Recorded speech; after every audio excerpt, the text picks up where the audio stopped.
either you wait for tuberculosis, and when you do sputum test, it usually takes like 3 months, before the results comes out. So let's say, for example, you wait for a medical request now, and you now have the situation whereby you have to do a sputum test.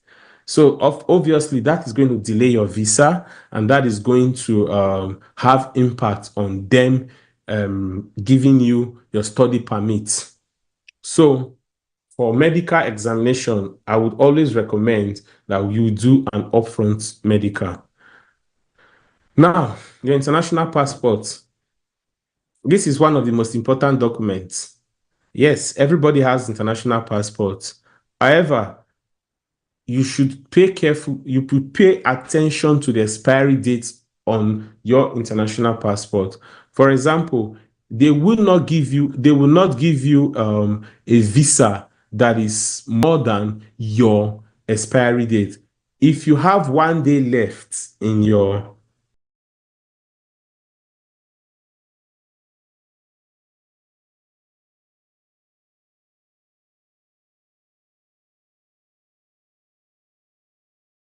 passport, they will give you that 1 day visa. If you have a passport that is expired, they will refuse your visa. Also, the hassle of renewing your study permit once you are already in Canada. Then, before you apply for your visa, just try and renew your passport, your international passport. Just try and renew your international passport and ensure that, okay,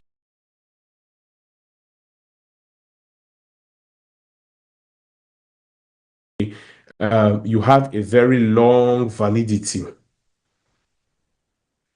The IRCC portal a lot, and I also use GCK. The IRCC portal is so easy, straightforward. You don't have to be filling form manually. You just fill your details online, and that is it. But the GCK, you have to fill different forms. Yes, these forms, you have to be careful when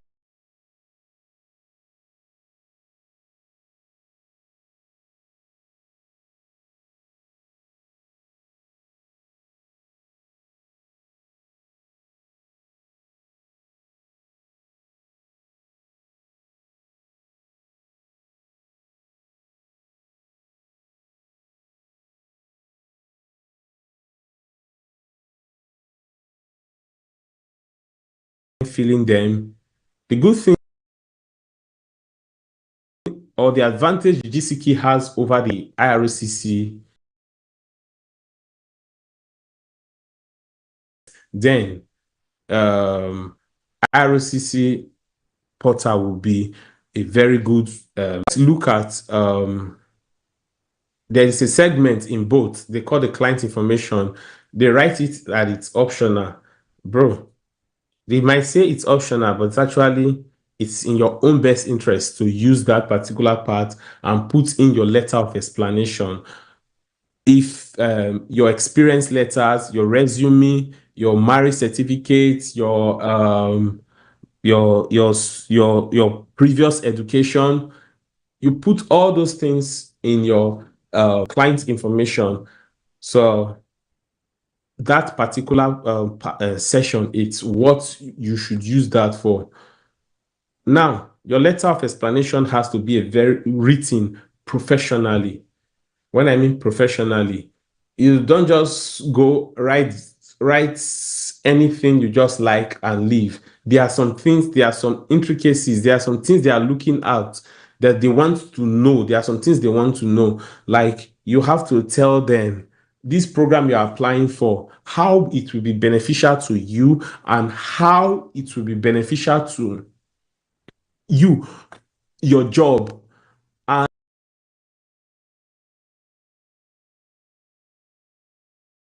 how it relates. If you are changing career, tell them why you are changing career. If you are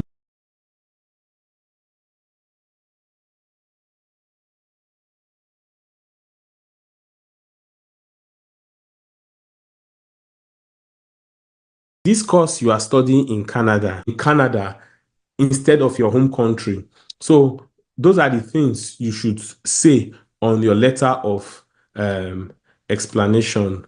So when you are applying for a Canada study permit, you should consider a lot of things. One of them is the purpose of your study and your study program, the availability of funds without having to work in Canada.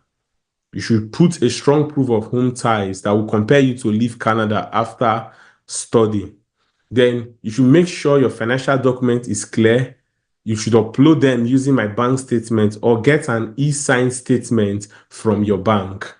So once you get, most times, like some banks, even if you have 500 pages and you download it online, that is the option of sending e-signed statement. The kilobytes is usually very, very small, sometimes less than 1 MB. And so with that, by the time you attach other documents to your bank statement, it still becomes legible enough. One thing you should always do, as long as you are sending your from a commercial bank, just go to the embassy, go to the bank and send your bank statement and include that printout, because one of the major reasons they refuse people, they will say illegible bank statements, illegible documents, illegible financial statements. And 4 MB is not that big, and maybe you have like 12 documents to compress. So you have to ensure that you do this thing. You use that particular service to ensure that it's super easy for them to see and to read. So I will just walk through the application process, then, so that we can start asking questions. So to apply using GC key, first of all, you create your GC key. You can go to canada.car, or you can go to just search for GC key. You click sign up. For a more detailed process on how to use GCK or how to sign up, we have a video on our YouTube page. You can get it from this link below, this linktree.Swanberry Education, or you go to YouTube, search for Swanberry Education, check the list of our videos. You see how to apply using a GC key. Now, after you've created an account, you log in, you click apply and come to Canada. You go through the checklist as it applies to you. Then it comes to this page whereby it gives you various forms to fill. Now,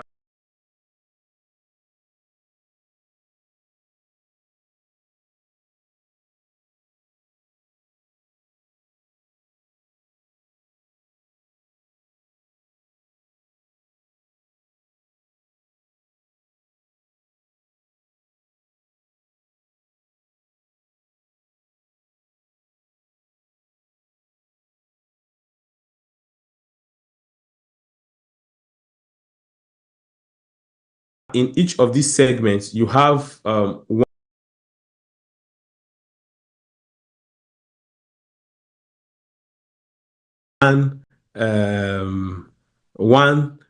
PDF use, provided you are able to achieve that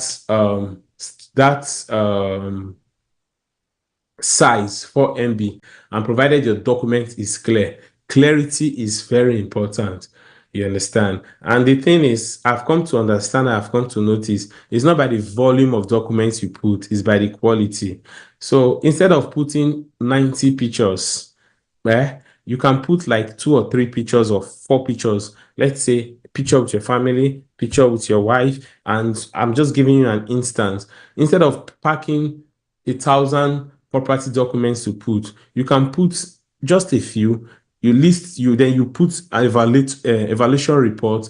Then anyone that you have sold, you can put a receipt of which you used in selling that particular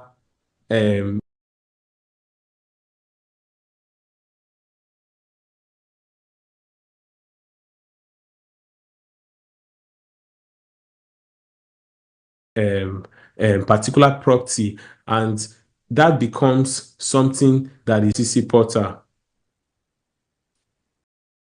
First step is you create an account. Now, to create an account, you use the website and you put in your email. It will give you an invitation code. Okay. The details, a detailed video is on our YouTube page. Just search for it and you see it. Then you click start an application. You answer the questionnaire. You just fill your details directly and boom, you go to the place where you upload and you upload. After that, you make your payment. The tips are still the same thing, just that the difference between the ROCC platform and the GC key is that the ROCC platform allows you to just 2 MB alone. Now, in summary, GC key, it will allow you to, when applying, you have 4 MB. The ROCC key, ROCC portal, you have just 2 MB for upload. Then in all, make sure you put your document quality is what you should watch. It is very, very important. The document quality, it's in fact, it's sacrosanct. Let me use that. Let me borrow that word and use. Ensure that you use high quality documents. Not use your phone and snap something that looks shabby and squeezed. No, scan properly, because these guys, they see a lot of documents, they see a lot of things. When you just look at these things and they are not well organized, it can be a ground for refusal. Then they can just peg it on general, they just bring that their generic reply. So we are going to run through proof of funds. This is very, very important. And in fact, we all know that the exchange rates is not really favorable, especially for those that are staying in Nigeria. And the dollar is quite, the naira is depreciating very fast. So when you are trying to make your study permit plan or your study in Canada plan, you should consider this very, very, very well, proof of funds, because the consular officer wants to see at least you can pay your school fees for the first year and living expenses for the first year. Then you demonstrate that subsequent years you have what it takes to pay. That is, subsequent years, there can be a payment. You can pay. So that is why we are going to talk about this. Then, if you know proof of funds is giving you challenge, you can use student loans. They have loan companies that would gladly, there are some that will fund only your tuition, while there are some that will fund both your tuition and your living expenses, and they will allow you to repay up to 10, 20 years. I will do more training on this in subsequent meetings, you understand? But if you want to find out how you can use student loan to fund your education, drop a comment or reach out to us on WhatsApp, or reach out to us by clicking this link and you fill the form. You see the student loan form. You just click it, and from there, we can take it up from there.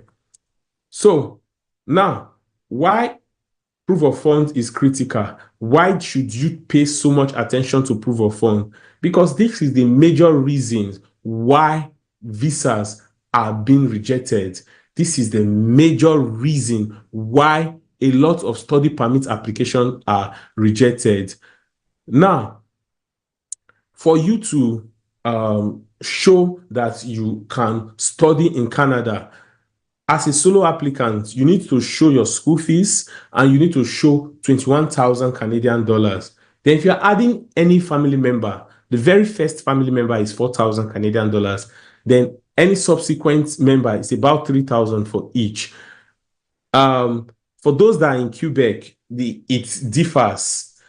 The rate is different. Those that want to study in Montreal, those that want to study in Quebec, the living expenses expectation is different. For a more up-to-date living expenses, you should always check the IRCC portal.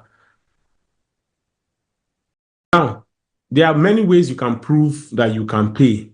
One of the ways is your bank statement, student loan, bank draft, prepaid tuition, GIC, support letters, even scholarship documents.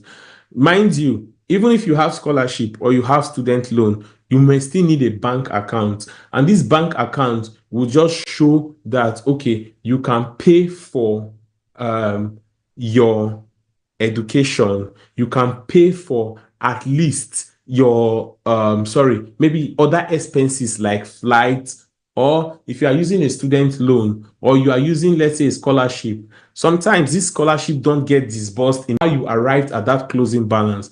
Then if you start the account with a very large amount, you should be able to document how you came about that particular amount.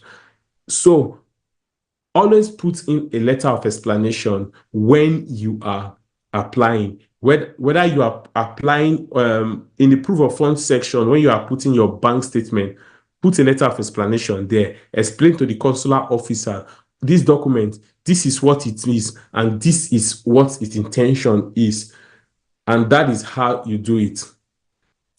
Now, we understand that exchange rates is, like I said earlier, it's currently fluctuating in Nigeria. I don't know how it is in your own region, but a good strategy would be for you to save in US dollars, if possible. If you can, save in US dollars. Your proof of funds, save them in US dollar, because US dollar and the Canadian dollar, they are almost at par. The rate doesn't change that much. So that is why I would advise you, open a domiciliary account or whatever it's called in your region and use it to save your money, and include such documents when you are applying for your visa. Then another way that you can go about it is use student loans. Like I said, there are some institutions that will give you they will pay your full tuition and even give you living expenses. So you can reach out to us and would proceed on that for you and let you know. Or just watch out. We'll do some training and we'll let you know about these loan options. So because of time's sake, we shall just quickly go over top reasons for denial. Then we answer one or two questions. Then we'll call it a day. Now, the major reasons for denial, it's financial reasons, lack of home ties, no clear career path, illegible documents, and a host of others. Now, before I proceed, if your visa get rejected, the first thing you should do is apply for a GCMS note. Now, in those days, we used to pay heavily to apply for GCMS notes. You don't have to do that. You don't have to pay. I've recorded a video on how you can get your GCMS note for free. So check our YouTube page. You'll see it using the ATIP, access to privacy information privacy or thereabouts. So check our YouTube page. You see that. Now, subsequent videos and subsequent classes would go over some GCMS notes and we will explain and understand, okay, this particular reason, why was this person refused, and what could have been done, or what can you do better to ensure that to avoid such refusal when you are reapplying. Now, let's just go over some frequent asked questions before we take like one or two questions. So remember, just drop your questions in the chat below, and or if you are watching on Facebook or on YouTube, drop your questions and we'll get back to you. Okay, so now that being said, let's check. You people would ask, a police character certificate, is it really needed, or is it optional? Yes, I would say it's optional. For the past, in fact, the last time I used a police character certificate for a visa application should be more than 2 years ago. And trust me, those people, they got their visa.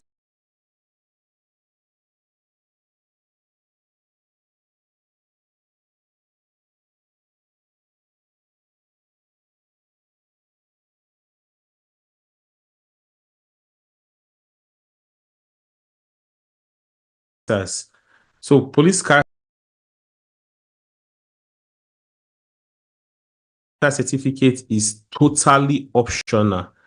How important, you can just an affidavit. Why I advise an affidavit? Because affidavit is a stronger, it carries more weight. Okay. Then, like I said, even if you have a full scholarship or student loan, you may still need to show additional funds for the following reasons. The scholarship and the loan may not cover other expenses. You need to show funds, your flight, your personal device, your family members accompanying you. Now, the scholarship payment may also take a few weeks and months after arriving in Canada, so it's advisable to show that you have some funds to settle before payment starts. Now, people normally ask, will Canada verify documents? Yes, Canada, they verify documents. I know they have a lot of people coming to them, so sometimes they just act without looking. But right now, they verify documents because because of this visa cap, so they check. And one of the things that's recently started happening, before you could use what they call it, microfinance bank, but now it's just commercial bank. That's what they want to see, money in a commercial bank. It is what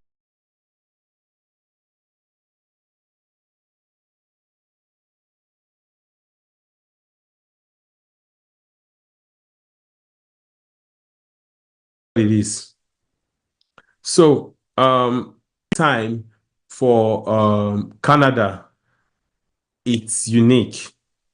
Some applications can go as fast as 2 weeks, 5 days. I've seen 5 days, I've seen 2 weeks, and I've seen 8 months. So it's unique. It's unique. Every application is unique. So at Swanberry Education Services, we have different options for you. We can assist you to study in Canada, and we also have a course, a Canada Study Visa Masterclass, of which later I will be introducing you to those courses.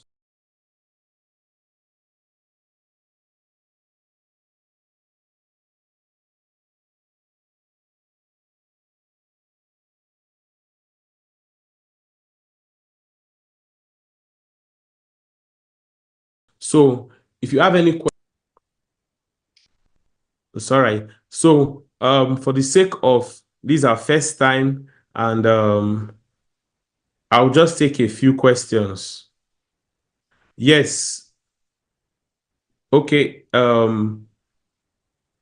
Documents. Ensure that your documents is properly scanned. Yeah, the Canada can refuse you for if your document is not legible enough. Just ensure that your document is properly scanned and clear enough. So that would answer the question of can I use WhatsApp? Can I use my phone to scan documents? If you have good phone apps, like good phone apps that can scan documents, why not? You can use it. Mind you, sometimes when you scan these documents with phone, the size is usually very large. So if you can, just use, or it's advisable that you use the scanner, the computer scanner, and scan your document properly. Put them in PDF, merge different document types together, and that will be it. All right, thank you very much. Thank you very much for for today, and I thank you for joining this information session.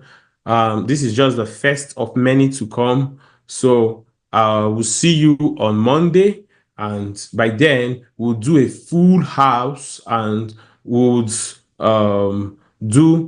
give you up to 15 minutes to 20 minutes to ask your questions. So thank you very much from all of us at Swanberry